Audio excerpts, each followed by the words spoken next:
When Lucy was making a phone call, she uprighted the hourglass on the table, but right then her phone lost signal completely. At first she thought the room just had bad reception, but no matter where she moved, she still couldn't get a signal, and the people around her didn't look familiar at all. Trying to figure out what was going on, she asked a nearby man who was reading.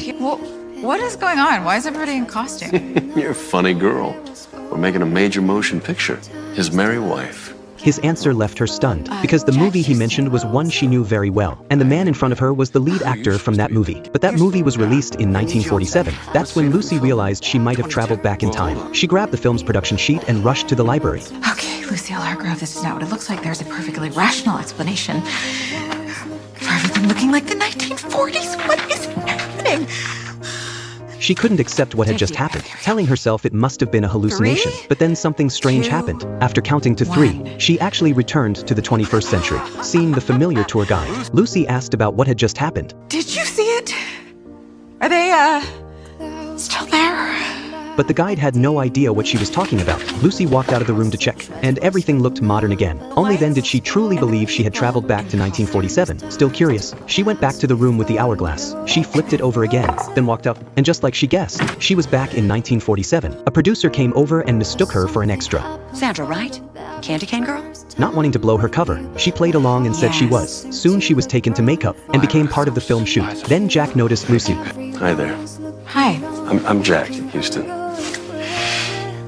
You got a name? Sandra. Jack tried to ask her out to dinner, but before he could finish... Oh, I've been here too long. Do you have somewhere that you need to be? You can say that. Lucy immediately tried to leave, but unaware of her plan, stopped her. Don't they need you for the next scene? Nah, we're filming the final scene of the movie. Well, last time I checked, you were in that. That's news to me. What do you mean? Whoa, watch your head. What do you mean? No, Charlie gives up a chance at his wings. He chases Rebecca out to the garden. They share a final goodbye, and she reunites with James. That's the end of the movie. No, that's not the script that I read. It's not? No, but what made you say that? Because I've been thinking of something along those lines, and nobody will go for it. I am Sandra.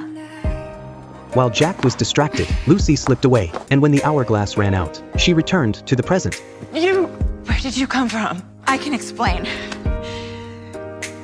No, I can't. You weren't there, and you were there.